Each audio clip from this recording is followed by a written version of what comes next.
The Will of the People, Muse's newest album. I believe this is like their ninth or 10th album. I believe ninth. Album 9. Jeez. I mean, Muse is someone we've talked about, I think, once or twice. Hmm.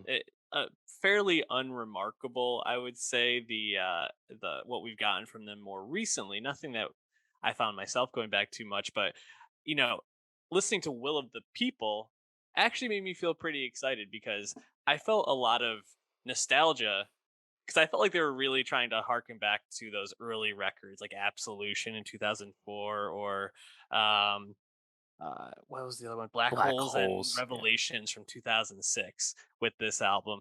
And I was wondering for you, as someone that I don't think was like a big Muse head back in the early 2000s when they really started to like rise to fame, what was your just overall sense of this album in listening to it in 2022? Yeah, that's a great question. It's definitely an all over the place album, but that's what kept it interesting to me. I thought there's all kinds of songs and sounds on Will of the People. Definitely, I think one of the more intriguing albums I've heard from a legacy rock band in some time.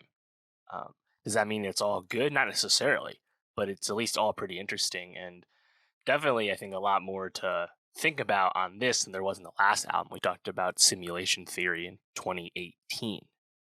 Um, These yeah, and I, names I think feel at this point, themselves. I think at this point, Muse, just you know, album 9, English rock band.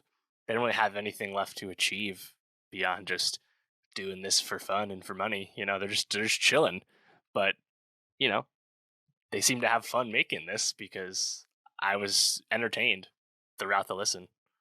Yeah, uh it's actually really nice to be talking about Muse and to just be really highlighting mostly things I like. There's only like two or three songs on this that really was like I don't want to come back to this or skip this or I thought it was pretty stupid.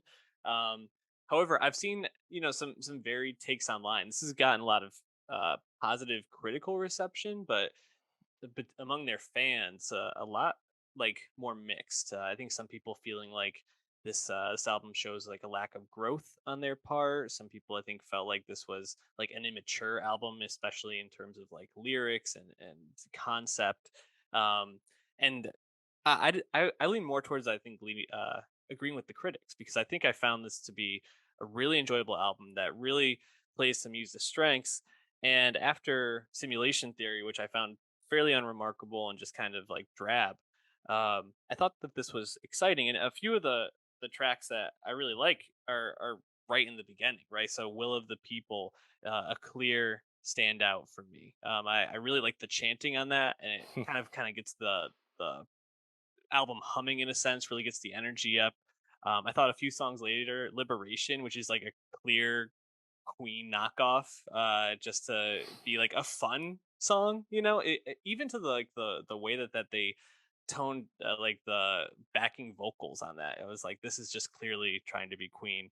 Um, and then a few songs later in the back half of the album, "Killer Be Killed" and "We Are Fucking Fucked," even though that's a stupid name and the lyrics I think are kind of dumb, I really enjoyed those songs because they just brought a lot of energy and they let Muse just like vamp on their musical ability, which is I think what makes them such a special group to begin with. So I found this to be a really fun album, but I'm wondering for you, like what songs were stuck out to you? Which ones did you not like?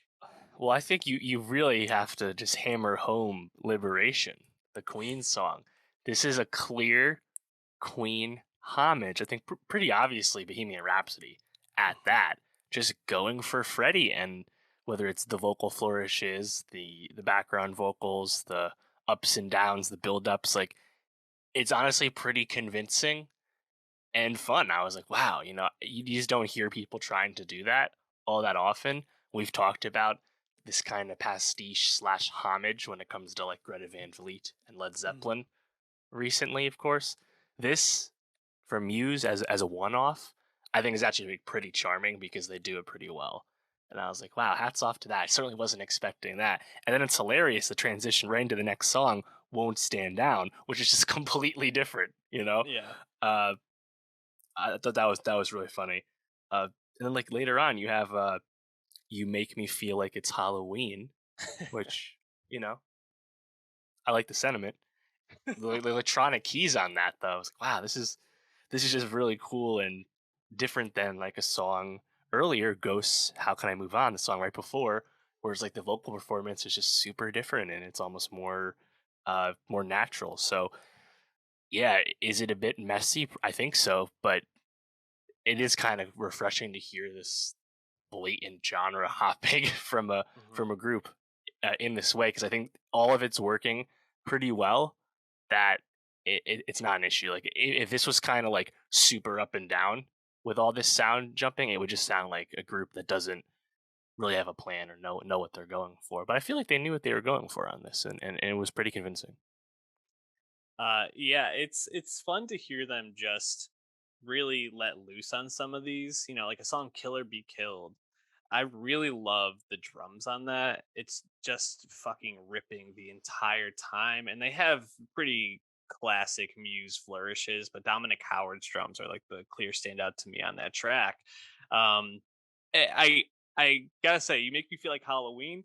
Uh, Not my favorite track, but I really enjoyed the guitar solo in the second half of that. And I think that's the thing is like when I think about listening to Muse when I first really started to love them, not every track I listened to from them I loved, but most of the time I left and I was like, well, there were parts of that song that fucking rocked. And that's the thing is I think you can kind of come away from most of these, save maybe like Ghost, How Can I Move On, and Verona's more toned down, although I do like Verona. These are just pure rock songs that infuse Muse's weirdness and they're like more like modern, like electric uh feel. And I think they pull it off pretty well. Um you know, I gotta say, there are some songs on this that are clearly trying to harken back to some of Muse's early stuff, like at songs off Absolution and Black Holes. I can agree with some of the I think criticism that it shows like a lack of growth on their part because it's like we haven't really been getting the numbers that we want. Let's go back to almost exactly what made us famous and what people liked. However, it still fucking rocks. So Yeah, it's like if it's still fun, is it really that bad? I don't know. yeah. I didn't really care about that all that much when we're talking about a group's ninth album. Sure. Like Muse formed in 1994. I think they're allowed to have hit their creative peak already. Like it's Yeah. not a problem. Yeah, that's an interesting thing to think about. Muse is going to be going on year 30 here in just two more Yeah, years. They're really a like mainstay rock group in the right. sphere, but I feel like they're not really thought about that way a lot of the time. Yeah. Well, so I think they didn't really get noticed until like I think 98, 99. So not really 30 years yet in terms of people listening to them. But yeah, still I think they're kind of like deceptively long running band. You're right. People don't. I certainly don't think of Muse when I think of like '90s rock bands still around today. Like they Right. just don't come to mind. But they are one of those.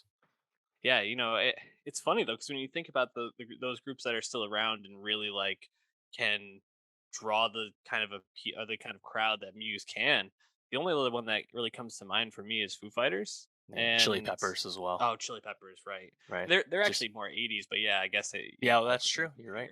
here. Yeah. So it's interesting to think about just how few of these big like long running rock bands are really around and Muse, Yeah. like you said, I think Pearl see. Jam, I guess, as well. Yes. Uh, Yeah. Total oversight there, but Pearl Jam's another good one. Yeah. So, Still man, though, small group for sure. yeah. I would say if you like rock music, this is definitely one to check out. I think you'll find some things to enjoy, even if you don't love all of it. So, Yeah. any last thoughts on Muse? You ready to move on? Oh, does Coldplay count too? Are they late '90s Yeah, I guess they are late or '90s, but first album's 2000? All right, there you we're go. They're good. they're, they're 2000s group. We're And good they on that make one. pop music now, so whatever. Oh man. I enjoy some of Coldplay's more recent stuff still. Yeah. But anyways, The check out music of those the reviews. spheres.